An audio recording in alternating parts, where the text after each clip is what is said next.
Halo teman-teman semua, pada saat ini kita akan melanjutkan pembahasan yang berkaitan dengan fungsi biaya. Oke, jadi pada pertemuan sebelumnya kita sudah membahas beberapa pengenalan ya, mulai dari apa itu cost function, lalu yang utama juga bagaimana relasinya dengan profit maximization, lalu bagaimana caranya kita mendapatkan capital labor yang optimum atau capital labor yang meminimumkan biaya dengan pendekatan Lagrange. Lalu nanti kita juga udah tahu ya bahwa pendekatan Lagrange optimization ini tidak berlaku untuk perfect substitutes dan perfect complement atau kalau Leontief atau perfect substitute seperti itu atau linear ya. Dan kita tahu bahwa kalau bukan kasus kedua tersebut ya, perfect complement sama perfect substitutes nantinya tercapai ini ya. W per V sama dengan MPL per MPK, di mana slope dari isokos bersinggungan dengan slope isokwan. Dan kita juga diingatkan kembali tentang konsep duality optimum yang sebenarnya teman-teman sudah pelajari di pengantar mikro, yaitu ketika perusahaan mencapai cost minimum secara bersamaan juga mencapai productivity maksimum. Lalu bagaimana mencari average cost dan marginal cost. Oke. Okay. Dan sekarang saya akan masuk ke, oh ya sebelumnya berkaitan dengan average cost dan marginal cost, yang saya ingin sampaikan adalah eh, sebenarnya mirip dengan konteks produksi. Kalau produksi saya membandingkan ada dua perusahaan, ya, dua perusahaan dengan output yang dihasilkan. Ya, misalnya ada perusahaan A dan B gitu ya, outputnya 15.000 sama 30.000, lalu ditanya mana yang lebih produktif. Nah, kalau sekarang saya ingin kasusnya adalah seperti ini, perusahaan A dan perusahaan B. Oke, okay. Perusahaan A itu biayanya 15 juta dolar misalnya. Sedangkan perusahaan B itu adalah 30 juta dolar. Seolah-olah kita bisa melihat bahwa perusahaan B itu tidak efisien. Maksudnya dibandingkan perusahaan A itu lebih efisien. Kenapa? Karena kita melihatnya dari level total biaya. Jadi kita menjudge bahwa perusahaan A itu yang lebih efisien daripada B karena cost-nya lebih sedikit. Nah, padahal kalau kita melihat dari total, kita nggak tahu kan seberapa besar perusahaan ini gitu kan.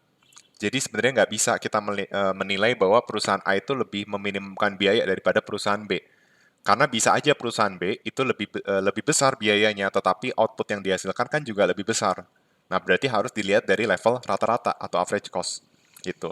Misalnya perusahaan A itu output yang dihasilkan sebesar 2. 2 taruhlah 2.000 gitu ya. Sedangkan perusahaan B output yang dihasilkan itu sebesar 10.000. Oke. Okay. Maka 15 juta dibagi 2.000 ya, itu hasilnya adalah 7.500. Sedangkan ini 3.000.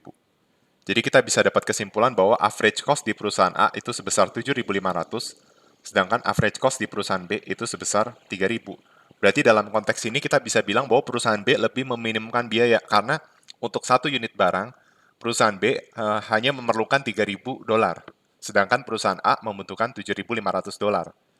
Oke, tapi tidak menjamin juga bahwa perusahaan yang lebih besar itu selalu cost-nya lebih minimum karena kita melihat oh memang total cost lebih gede tapi kan outputnya lebih tinggi. Nah bisa aja outputnya lebih tinggi tapi taruhlah sebesar misalnya 3.000 outputnya untuk perusahaan B. Maka kita akan dapat hasilnya average cost untuk B itu adalah sebesar 10.000. Nah, di sini kita bisa lihat bahwa memang sih perusahaan B itu outputnya lebih besar, sehingga total biaya lebih besar. Tapi kita lihat kalau di level rata-rata pun dia memang lebih gede dari A, sehingga dalam hal ini A yang lebih efisien. Karena AC-nya lebih, average cost-nya lebih kecil, seperti itu. Oke? Okay? Dan jadi ini sebenarnya seharusnya di level pengantar mikro sudah dijelaskan, dan yang mau saya jelaskan juga adalah konsep ini ya, bahwa kita berarti kan ini kita melihatnya dari segi biaya per unit. Oke. Okay? Nah, kita punya rumus mencari apa? Mencari biaya per unit minimum atau yang kita kenal dengan average cost minimum. Nah, yang menjadi pertanyaan, kapan sih average cost minimum ini tercapai? Average cost minimum tercapai ketika average cost itu sama dengan marginal cost. Sama seperti kalau teman-teman ingat waktu belajar di fungsi produksi ya, produktivitas labor maksimum itu tercapai ketika APL sama dengan MPL. Pembuktian rumusnya juga sama, ya. Kita ingin meminimumkan AC, berarti turunan AC terhadap Q sama dengan 0, ya kan? Di mana AC adalah TC per Q. Berarti turunan TC per Q terhadap Q adalah, nah, misalnya total cost ini sebagai U, Q ini sebagai V. Berarti U per V sama dengan U aksen V min U V aksen dibagi V kuadrat. Ya kan? U aksennya itu adalah total cost diturunkan terhadap quantity, itu hasilnya marginal cost. Ya, teman-teman udah tahu. Sedangkan Q diturunkan terhadap Q hasilnya 1. Oke, coba. Berarti marginal cost, kan U aksen dikali V, marginal cost dikali quantity, dikurang U. U-nya itu adalah total cost, dikali V aksen, 1. Biarkan seperti ini, dibagi dengan V kuadrat atau Q kuadrat. Ingat, ketika mencapai titik optimum, bisa minimum atau maksimum, itu harus dibuat sama dengan 0. Oke, berarti ini kali ini 0, berarti hasilnya MC dikali Q dikurang TC sama dengan 0. Berarti MC dikali Q sama dengan TC. Ini bagi Q, ini bagi Q. Dapatlah ini average cost, ini marginal cost. Maka terbukti bahwa biaya per unit minimum itu tercapai ketika AC dan MC itu bersinggungan atau nilainya sama. Dan nanti kita akan melihat bahwa ini karakteristik dari fungsi biaya kubik. Untuk melihat fenomena, ada titik yang mencapai biaya minimum seperti itu. Oke? Nah, berarti bagaimana kalau kita mencari AVC minimum? Berarti kalau AVC minimum, itu hasilnya adalah MC sama dengan AVC. Ya. Kenapa? Karena harusnya MVC sama dengan AVC kan. Tapi masalahnya MC itu sama dengan MVC. Kenapa? Kan total cost itu adalah di jangka pendek dia ada fixed cost tambah variable cost kan. Nah, berarti perubahan total cost terhadap quantity itu adalah perubahan fixed cost terhadap quantity ditambah perubahan variable cost terhadap quantity. Nah, kita tahu bahwa fixed cost itu konstan, ya. Jadi berapapun outputnya fixed cost itu konstan. Berarti perubahan ketika kuantitas berubah, fixed cost tidak berubah atau perubahan fixed cost terhadap quantity hasilnya 0. Berarti marginal cost sama dengan marginal variable cost. Dari sinilah kita bisa menyimpulkan bahwa AVC minimum atau biaya variabel minimum itu tercapai ketika MC sama dengan AVC. Seperti itu. Oke. Semoga teman-teman masih paham penjelasannya sampai saat ini. Dan saya ingin memperkenalkan konsep fungsi-fungsi biaya. Oke. Jadi yang teman-teman biasanya pelajari itu sebenarnya bukan biasanya dipelajari. Biasanya ada contoh kasus di mana dia tuh menyederhanakan keadaan yang sesungguhnya. Jadi sebenarnya di kehidupan nyata ini mungkin terjadi ya, tetapi tidak benar-benar sama persis, tapi mungkin mendekati ya. Yaitu mungkin teman-teman udah pernah dengar yaitu biaya linear atau constant cost function. Nah, ini tergantung kita mengacu ke jangka pendek atau jangka panjang. Biasanya model yang paling sederhana itu kalau seandainya biayanya konstan tapi jangka panjang. Jadi, ini selalu tercapai. Bagaimana supaya ini selalu tercapai ya? Dia harus biaya constant cost. Constant cost-nya seperti apa? Seperti ini. Ya. Jadi fungsi biaya adalah sesuatu dikali Q. Sehingga nanti marginal cost-nya sama dengan C kecil, average cost-nya juga sama dengan C kecil. Dan kalau mau kita gambarkan kurvanya, itu nanti jadi seperti ini.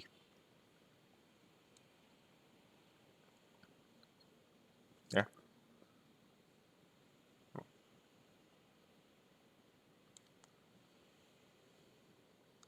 Ini untuk fungsi cost-nya, ya. Dan ini untuk fungsi marginal cost dan average cost. Oke, seperti itu. Dan ini jelas dia mengacu pada fungsi biaya jangka panjang ya, di mana MC sama dengan AC. Nanti ke teman-teman ke depannya mungkin kalau belajar mikroekonomi 2, ekonomi industri, akan sering nih asumsi ini dipakai untuk memudahkan perhitungan. Ya, memang dalam kehidupan nyata tidak selalu AC sama dengan MC, tapi mungkin hampir selalu AC itu sama dengan MC atau nilainya kalau kalau beda tuh beda-beda dikit. Jadi kalau misalnya di regresi itu nanti dapat hasil regresinya tuh seperti ini gitu ya. Ya. Ini model biaya yang paling sederhana. Ya, marginal cost sama dengan average cost seperti itu. Oke. Nah, tapi seiring model yang paling bagus itu kalau fungsi biaya itu dia kubikel production function. Oh ya sebelumnya sebelum masuk ke situ bisa nggak fungsi biaya linear itu dibikin jangka pendek bisa, tapi modelnya nggak C kali Q, tapi nanti modelnya jadi seperti ini. C dikali Q ditambah K gitu ya misalnya, atau fixed cost. Nah kalau ini average cost tidak akan sama dengan marginal cost. Karena average cost adalah C ditambah K per Q, sedangkan marginal cost sama dengan C kecil. Ini berarti menunjukkan bahwa average cost, kita tahu bahwa fixed cost itu nggak mungkin negatif, jadi average cost akan selalu lebih besar dari marginal cost. Ini kalau dia fungsi linear di jangka pendek. Oke. Nah, jadi di sini saya akan menjelaskan bahwa ini saya hanya mereview apa yang teman-teman sudah pelajari di pengantar mikro. Di pengantar mikro saya rasa teman-teman sudah tidak asing dengan bentuk kurva cubical cost yang berbentuk seperti ini. Jadi fungsi cost-nya itu bersifat kubikel, ya. Fungsi cost-nya itu bersifat kubikel, kurang lebih seperti ini. Ini fungsi cost-nya.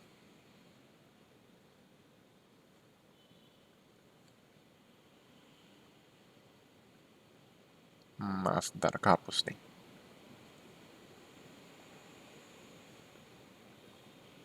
Ini quantity. Seperti ini ya. Ini fungsi cost yang kubikel contohnya. Tadi lebih bagus gambarnya. Oke. Nah, kalau fungsinya kubik, nanti kita bisa lihat bahwa, ingat kalau fungsi kubik berarti turunan pertama atau rata-ratanya itu pasti kuadratik. Nah, nanti teman-teman akan lihat fenomenanya di sini.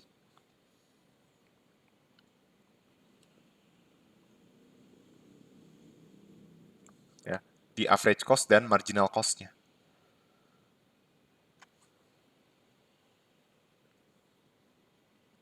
Ini average cost.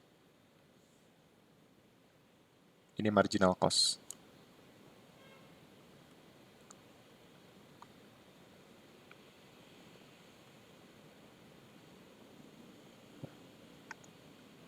Kurang lebih seperti ini. Nah, ini yang tadi kita buktikan secara matematis bahwa ketika AC dan MC bersinggungan, dia mencapai, ini kurvanya kurang smooth ya. Coba saya bikin lebih smooth.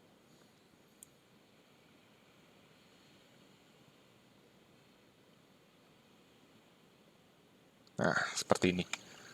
Nah, ini yang tadi kita buktikan secara matematis bahwa ketika AC dan MC bersinggungan,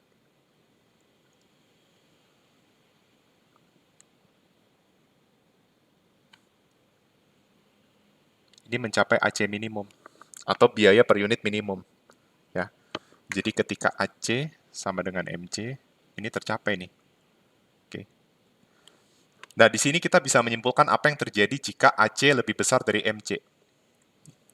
Kalau sorry, maksudnya ini kan quantity optimum ya, berarti kita coba seandainya kuantitinya tuh nggak optimum atau lebih besar dari optimum, taruhlah di sini.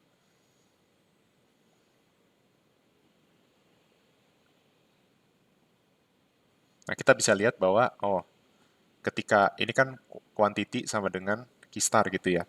Tapi kalau quantity lebih besar dari Q star, itu average cost-nya lebih besar dari marginal cost.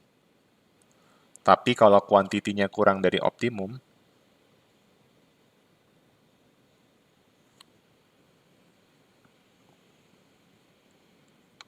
itu average cost-nya kurang dari marginal cost. Oke. Nah, ini yang nanti kita sebut dengan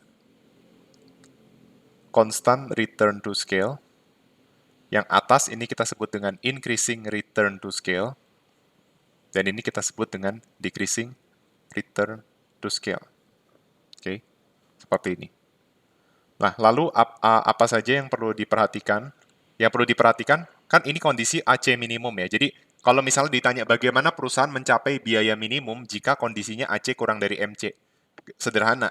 AC kurang dari MC itu berarti kuantitas di bawah kuantitas optimum atau Q-star. Berarti supaya menjadi Q-star perlu ditambah. Jadi kuantitas perlu ditambah. Supaya, jadi dalam goals mencapai AC sama dengan MC, ketika AC kurang dari MC, atau ketika perusahaan beroperasi di increasing return to scale, kuantitas harus ditambah. Sampai tercapailah ini, Q sama dengan Q-star. Tapi kalau Q sama dengan Q-star sudah tercapai, kuantitasnya nggak perlu dirubah karena dia sudah mencapai AC minimum. Tapi ketika perusahaan mencapai decreasing return to scale, maka supaya dia Q-nya itu berada di level Q-star, kuantitasnya itu perlu diturunkan supaya dia mencapai titik Q-star seperti itu. Oke. Nah, di sini ada yang menarik sebenarnya, ya. Dari fungsi average cost ini, misalnya ada pertanyaan, ya. Apakah mungkin average cost itu, jadi misalnya average cost ketika kuantitinya kurang dari Q-star, itu bakal sama persis dengan average cost ketika kuantitas lebih besar dari Q-star. Ya, taruhlah misalnya Q-star-nya itu adalah 20. Ya, misalnya ketika Q-star-nya 20, average cost-nya itu minimum sebesar 500. Nah, mungkin nggak sih average cost itu sama nih, misalnya 470. Tapi key-nya berbeda. Yang satu menunjukkan key-nya di bawah Q-star dan satu key-nya di atas Q-star. Mungkin. Nah, coba aja lihat dari kurvanya nih. Mungkin kan average cost bernilai sama ketika dia berada di dalam skala operasi yang berbeda, yaitu increasing dan decreasing. Mungkin. Nih, misalnya di sini nih. Tek, tek, tek, tek, tek. Nah, ini kita bisa lihat nih. Secara average cost dia sama. Misalnya taruhlah average cost-nya itu sebesar N. Ya, kita bisa lihat bahwa baik key di bawah key star dengan key di atas key star, average cost-nya bisa sama-sama N, tapi menunjukkan skala ekonomis yang berbeda. Nah, ini mungkin terjadi nggak? Mungkin. Gitu. Tetapi bedanya konteksnya kalau key kurang dari key star, ketika ditambah kuantitasnya, average cost-nya mulai turun mendekati titik minimum. Tapi kalau dalam konteks key lebih besar dari key star, memang average cost-nya sama kayak ini, tapi dalam konteks menambah kuantitas, average cost dia naik bukan turun. Seperti itu. Itu yang membedakan. Oke. Jadi seperti itu. Nah, terus yang perlu diperhatikan ini masih berkaitan dengan skala ekonomis, ya. Economies of scale itu bisa kita sebut kalau dia berada di increasing return to scale dengan constant return to scale, seperti itu. Oke. Ketika perusahaan berada di increasing return to scale dan constant return to scale, itu kita sebut dengan daerah economies of scale. Kenapa? Karena ketika increasing return to scale dan constant return to scale, itu berarti menambah output akan mengurangi AC. Dan di CRTS itu udah berada di titik yang optimal. Tetapi kalau dia decreasing return to scale, menambah output itu akan menambah AC. Makanya dia tidak disebut lagi sebagai daerah ekonomis, atau kita nyebutnya diseconomies of scale. Seperti itu. Oke. Nah, yang menjadi pertanyaan kalau kita ingin aplikasikan dalam kehidupan sehari-hari, ya, kenapa perusahaan itu bisa mencapai diseconomies of scale? Ada banyak faktor. Tetapi salah satunya adalah kita bisa lihat bahwa ini tuh berkaitan sama skala produksi kan, economies of scale tuh seperti melihat di jangka panjang, ya. Kalau kita memproduksi barang tetapi tidak massal, ya, itu kita bisa lihat bahwa average cost-nya itu masih masih tinggi. Jadi sebenarnya kalau output-nya ditambah, kalau dia produksinya lebih massal, sebenarnya AC-nya itu bisa turun. Ya misalnya perusahaan mobil gitu ya. Ketika ada mobil yang diproduksi dengan massal dengan yang tidak massal, itu akan berbeda di average cost. Karena kan kalau kalau di dalam jangka pendek itu kan ada fixed cost ya. Jadi average cost itu akan turun seiring bertambah kuantitas karena itu. Karena fixed cost-nya tetap. Tapi ketika kuantitas ditambah, kan ada average fixed cost ya. Kan average cost adalah average fixed cost ditambah average variable cost. Oke, asumsikan aja AVC-nya konstan ya.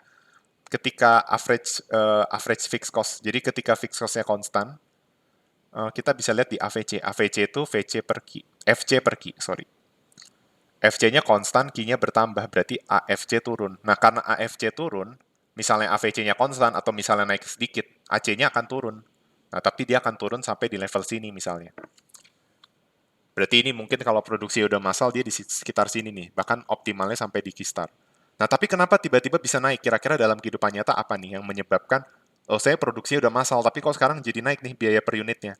Berarti ada pembengkakan di variable cost atau AVC-nya. Kira-kira kenapa? Jawabannya bisa banyak hal, salah satunya itu karena ekspansi perusahaan yang tidak efisien. Jadi ketika perusahaan melakukan ekspansi yang tidak efisien, itu menyebabkan terjadinya, bisa menyebabkan terjadinya diseconomies of scale, seperti itu. Oke. Dan teman-teman perlu perhatikan bahwa increasing dan decreasing konstan itu lihatnya dari ACMC ya. Bukan AVC dan MC. Intinya ketika AC sama MC bersinggungan, outputnya akan berbeda ketika ada average variable cost. Karena kalau average variable cost, itu pasti di bawah AC. Ya dong, kan AC sama dengan AFC ditambah AVC. Nilai AFC itu pasti lebih besar dari 0 kan? Berarti AC lebih besar dari AVC. Nah, berarti kurang lebih kurva AVC itu di bawahnya AC. Misalnya seperti ini.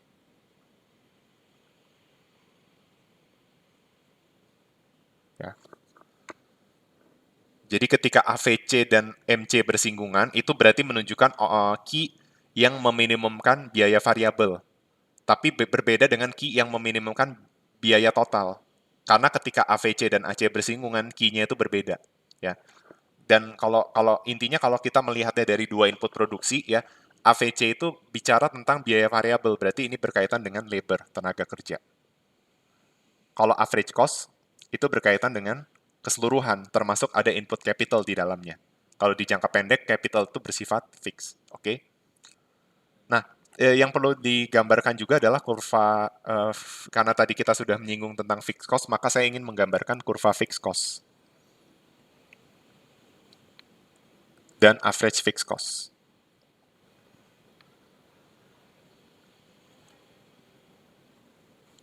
Kita tahu bahwa fixed cost itu sifatnya konstan, seperti ini.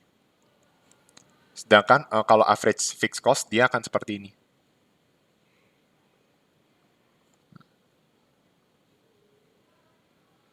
Oke. Kenapa kurva average fixed cost seperti ini? Karena ini pakai logika aja. Misalnya fixed cost itu 500. Coba ya, bikin key-nya 0, key-nya 100, key-nya 250, lalu bikin key-nya 500.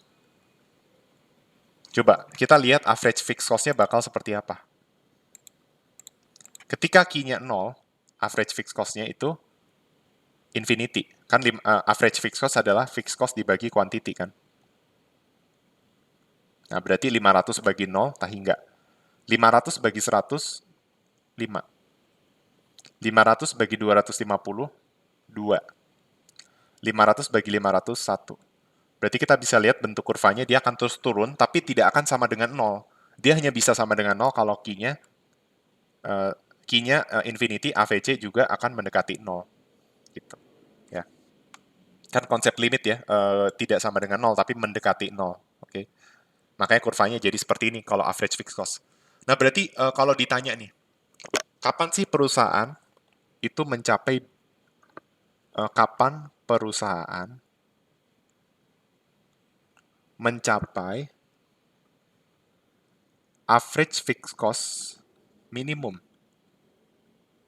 Nah, berarti kalau kalian lihat dari sini, kalau kalian lihat dari data yang ada, kita bisa menyimpulkan bahwa perusahaan itu akan mencapai average fixed cost minimum ketika outputnya mendekati tak hingga. Jadi kalau ingin AVC minimum, maka perusahaan harus memproduksi barang sebanyak-banyaknya. Karena semakin banyak barang yang diproduksi, average fixed cost itu akan terus turun. Seperti itu. Ya. Jadi perusahaan mencapai average fixed cost minimum itu bukan dengan tidak memproduksi sama sekali. Justru dengan tidak memproduksi sama sekali, average fixed cost itu paling besar, yaitu mendekati tak hingga. Sehingga supaya average fixed cost bisa diminimumkan, output harus ditambah. ditambah terus sampai mendekati tahingga. Oke, jadi terjawab nih kapan AVC, kapan perusahaan mencapai average fixed cost minimum. Nah, tetapi ini ada pertanyaan yang menjebak misalnya, ya.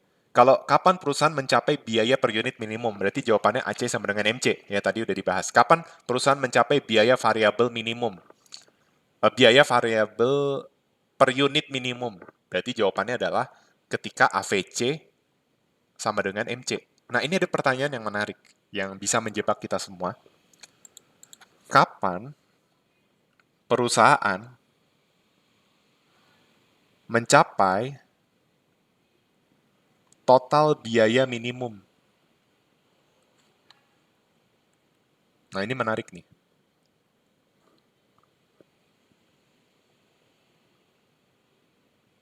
Ingat total biaya. Nah, misalnya jangka pendek asumsinya ya. Fixed cost tambah variable cost dikali quantity kan. Variable cost. Di mana variable cost itu adalah average variable cost kali quantity. Nah, jawabannya kapan perusahaan mencapai biaya minimum? Jawabannya apa? Sederhana. Kita bikin aja kuantitasnya 0, nanti variable cost-nya jadi 0. Berarti total cost sama dengan fixed cost. Kalau di jangka panjang, total cost jadi sama dengan 0. Karena semua biaya, semua input adalah variabel. Jadi jawabannya kalau mau total biaya minimum, apa ya yang harus dilakukan perusahaan? Nggak usah produksi sama sekali. Ya, jadi makanya hati-hati dengan istilah biaya minimum atau biaya per unit minimum. Itu beda. Kalau biaya minimum ya berarti nggak usah produksi sama sekali. Maka di jangka pendek dia cukup keluar fixed cost. Ini berarti orang usaha udah punya input capital terus nggak dilaksanain. Ya udah, biayanya dia ya sebesar fixed cost. Gitu. Tapi kalau di jangka panjang ya total cost-nya 0 gitu. Ya, karena nggak ada pengeluaran untuk variable cost gitu kan. Kita tahu bahwa fixed cost dan variable cost itu lebih besar dari 0 seperti itu. Jadi total cost nggak mungkin nggak mungkin nilainya itu negatif. Oke. Nah, selanjutnya yang perlu teman-teman nanti coba sendiri adalah coba teman-teman membuktikan kenapa tadi kan kita udah tahu ya. Oh ya, fungsi biaya yang seperti ini hanya bisa dilihat kalau fungsi biaya kubikel. Ya, maksudnya fenomena return to scale ini hanya bisa kalau dia pakai pendekatan biaya kubikel. Ini biayanya kubikel. Karena kalau biayanya kubikel, average-nya kuadratik, marginalnya juga kuadratik. Tapi kalau misalnya biayanya kuadratik, average-nya linear, marginal cost-nya juga linear. Nah, ini yang menarik ya. Fungsi cost yang kubikel yang baik itu seperti apa sih? Fungsi cost kubikel yang baik kalau seandainya struktur biayanya seperti ini. Untuk jangka pendek ya, kalau nggak jangka pendek, kalian hilangin aja si konstantanya atau fixed cost-nya. Misalnya A ditambah BQ dikurang CQ kuadrat ditambah DQ pangkat 3. Nah, ini fungsi biaya yang baik. Ya. Boleh nggak saya tulis jadi plus CQ kuadrat? Boleh, tapi asal dengan catatan C kurang dari 0. Karena saya nggak pakai istilah. Kalau saya pakainya A, B, C, D itu lebih besar dari 0, ya persamaan formnya seperti ini. Nah, nanti teman-teman akan lihat kalau persamaannya seperti ini, persamaan biayanya seperti ini, bagaimana dengan marginal cost-nya. Ini saya akan turunkan ya. Marginal cost berarti turunan cost terhadap quantity. Ya kan? Berarti marginal cost sama dengan A diturunkan terhadap Q 0, BQ turunkan terhadap Q jadi B, min CQ kuadrat diturunkan jadi min 2 CQ. Ini jadi 3 DQ kuadrat. Oke. Lalu untuk average cost berarti kita tinggal bagi dengan quantity. Ya. Berarti hasilnya adalah A per Q ditambah B dikurang CQ ditambah DQ kuadrat. Atau kalau average cost-nya saya rapiin itu jadi seperti ini. DQ kuadrat dikurang CQ ditambah B ditambah A per Q. Nah, teman-teman udah tahu ya, kalau misalnya kita mau menguji apakah dia minimum maksimum, berarti kan kita uji second order condition. Coba Kan kalau AC minimum, berarti turunan pertama AC terhadap Q itu harus sama dengan 0. Sedangkan turunan, oh jangan ujinya jangan dari average cost. Ujinya dari fungsi biaya, ya kan? Kan kita ingin membuktikan bahwa fungsi biaya itu, nggak apa-apa dari average cost ya. Fungsi average cost itu dia optimumnya di minimum bukan maksimum. Nah berarti ini harus tercapai. Ini tadi udah kita buktikan. Yang belum kita buktikan adalah turunan keduanya. Ini harus lebih besar dari 0. Nah, coba buktikan ini lebih besar dari 0. Coba turunkan dulu sekali. Ini turunkan sekali jadi gimana? 2 deki dikurang C. B diturunkan habis. A per Q itu adalah A dikali Q pangkat min 1 gitu ya. Hasilnya adalah min A Q pangkat min 2. Nah, sekarang kita turunkan turunan keduanya.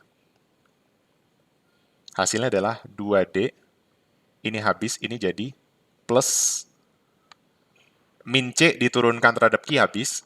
Min A kali Q pangkat min 2. Hasilnya adalah plus 2A Q pangkat min 3. Ini pasti hasilnya lebih besar dari 0. Kenapa? Karena tadi asumsinya D, A, B, C, D itu akan lebih besar dari 0. Sehingga ini positif, ini juga positif. Ya, Q pangkat min 3 itu pasti positif. Coba aja misalnya 3 pangkat min 3. 1 per 27. Ya kan? Kan Q harus lebih besar dari 0. Maka ini adalah fungsi biaya kubikel yang baik. Ini fungsi biaya kubik yang baik. Karena SOC-nya lebih besar dari 0 atau menunjukkan average cost-nya itu tercapai AC minimum itu ada gitu ya. Oke. Tapi kalau seandainya fungsinya saya ganti min jadi plus, itu nggak tercapai SOC lebih besar dari 0 gitu ya. Makanya ini adalah fungsi biaya kubikel yang baik. Oke. Seperti itu. Jadi tidak asal kubikel harus seperti ini untuk fungsi biaya yang baik. Dan mungkin apalagi ya yang saya mau sampaikan, itu berkaitan dengan fungsi biaya kubikel yang baik. Lalu nanti di video-video selanjutnya kita akan masuk ke contoh-contoh soal. Nah, tetapi yang perlu teman-teman ketahui adalah tentang property of cost function. Jadi apa saja sih kriteria mungkin apa ya identitas yang melekat pada fungsi biaya? Ya karena kita mikroekonomi 1 jadi akan banyak matematiknya juga ya, termasuk kita udah belajar properti dari fungsi matematik itu sendiri. Beda kalau waktu di pengantar mikro ya lebih lebih sederhana aja ya. Apa saja properti dari cost function? Ini hampir ada nanti di profit maximization. Yang penting ini adalah homogeneity. Homogeneity apa artinya? Homogeneity itu bicara tentang konsep homogeneous of degree first in the input prices. Jadi antara peningkatan harga input dengan biaya itu persentasenya sama, seperti itu. Atau misalnya ketika harga input itu 2 kali lipat, maka rasionya rasio dari 2 input, bentar gimana ya menjelaskannya? Ya kalau misalnya harga input itu 2 kali lipat, maka cost-nya juga harus naik 2 kali lipat misalnya, seperti itu. Ya, itu homogeneous of degree one in the input prices. Jadi persentase perubahannya jalannya sama. Lalu yang ada 3 ya. Yang kedua itu total cost function itu are non-decreasing, tidak turun, are non-decreasing in Q, V, dan W. Jadi maksudnya apa are non-decreasing in Q, V, dan W? Jadi yang dimaksud dengan are non-decreasing in quantity, in price of input capital dan price of input labor atau wage, itu artinya kalau seandainya output meningkat, berarti biaya harus meningkat, total cost harus meningkat. Masuk akal dong, masa memproduksi lebih banyak, tapi total cost-nya turun, berarti ada yang aneh. Begitu pula untuk kalau harga input naik, harusnya total cost juga meningkat dengan jadi kayak ceteris paribus lah. Kalau VW konstan, Q naik, total cost harus naik. Kalau Q dan W konstan, V naik, total cost harus naik. Kalau W naik, Q dan V-nya konstan, total cost harus naik. Makanya dia are non-decreasing in quantity, rent and wages. Oke. Ini randnya pakai V, seperti itu. Nah, ya yang ketiga itu adalah total, ada 4. Yang ketiga itu adalah total cost function are concave in input prices.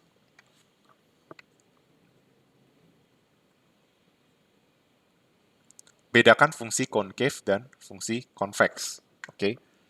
Nah, kalau concave itu jadi kurang lebih fungsinya seperti ini.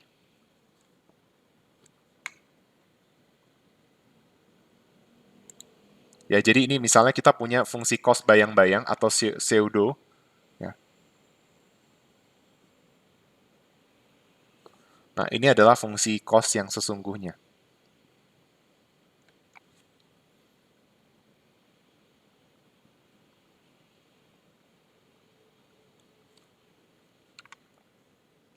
Fungsi cos, lalu di sini adalah misalnya unsur inputnya.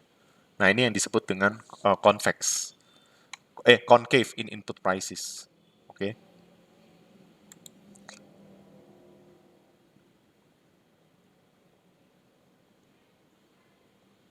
Jadi misalnya kalau kita mengasumsikan faktor-faktor lain itu konstan ya misalnya, berarti ceritanya kita mau melihat dampak dari si wages ya. Ya, kita bisa lihat apa yang terjadi pada wages. Itu fungsi cost akan seperti ini. Oke. Lalu yang terakhir adalah properties carrying over to average cost and marginal cost. Jadi intinya perubahan Q, V, dan W itu akan mempengaruhi perubahan AC dan MC. Ya. Jadi AC dan MC itu akan terdampak ketika quantity dan harga input itu berubah. Jadi property carrying over to average cost dan and marginal cost. Oke. Okay. Dan sebenarnya di fungsi cost kita juga mengenal elasticity of substitution, tetapi elasticity of substitution-nya itu uh, bisa berbeda. Nanti teman-teman bisa pelajari aja. Saya skip aja ya. Dan sebenarnya udah banyak. Nah, mungkin yang terakhir ini ya. Oh, tentang konsep sebenarnya di Lagrangian kalian udah di Lagrange multiplier kalian udah belajar, tapi sebenarnya ini kita ada sebuah konsep yang namanya Shepard lemma. Tapi Shepard lemma iya dia Shepard lemma tapi kita nyebutnya envelope theorem. Di istilah produksi itu kita nyebut envelope theorem. Apa itu envelope theorem? Envelope theorem itu adalah envelope theorem itu menunjukkan bahwa kita bisa mendapatkan input demand dengan cara menurunkan fungsi cost jangka panjang dengan harga input.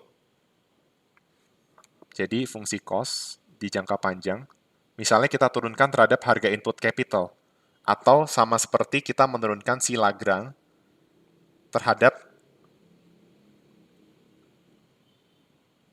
harga input.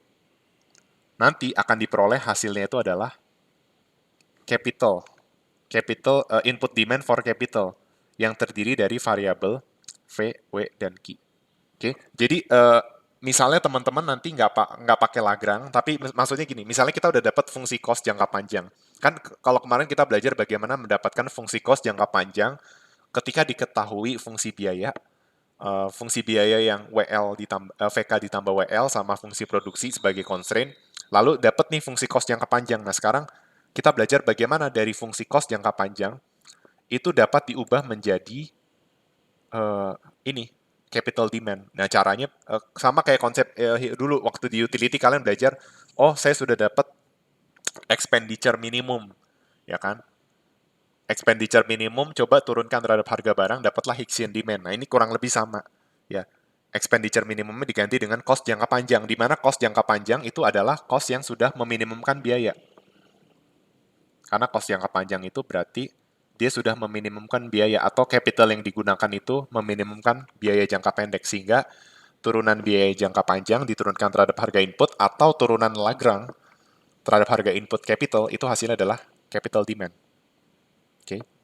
Tetapi kalau turunan cost jangka panjangnya itu diturunkan terhadap wage atau kita turunkan si Lagrange ini terhadap wage, hasilnya apa? Hasilnya adalah labor demand atau LC. Ini maksudnya labor compensated ya, mungkin nyebutnya labor compensated seperti itu. Oke, jadi seperti itu. Ya, itu tentang contingent input demand function. Oke.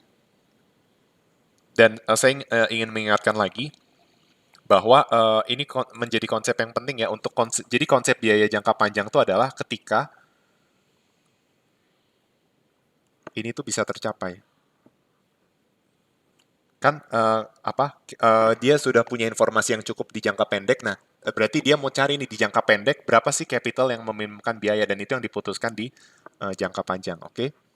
Jadi saya rasa untuk pembahasan di fungsi biaya cukup cukup jelas untuk introduction. Nanti di video-video selanjutnya eh, teman-teman akan mempelajari latihan soal. Tetapi jangan lupa juga ini yang sudah teman-teman pernah pelajari ya di pengantar mikro.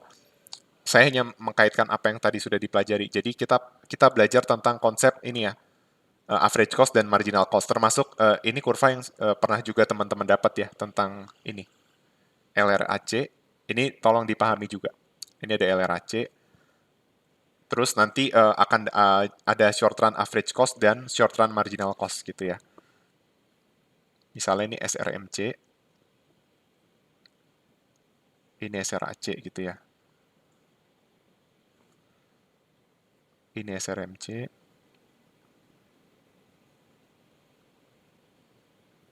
Ya, yang seperti ini kurang lebih nih. Pokoknya nanti kalau misalnya ini, misalnya saya ubah fungsi biayanya jadi seperti ini. Ya, ini LRAC kita bentuknya seperti U-shape. Seperti itu. Ya, tapi kita bisa lihat nih ya, misalnya ini adalah AC minimum, berarti ini kan ketika dia CRTS gitu ya. Kalau ini IRTS. Nah, kalau yang di sini misalnya nih, SRAC. Nah, ini baru yang DRTS nih. Seperti itu. Oke, ini sudah pernah didapat ya di pengantar mikro ya. Ini quantity, ini marginal cost dan average cost. Oke, saya hanya mengulang aja. Oke, paling itu aja untuk penjelasan saat ini. Terima kasih untuk perhatiannya. Semoga video-videonya membantu. Jangan sampai teman-teman melewatkan satu video pun.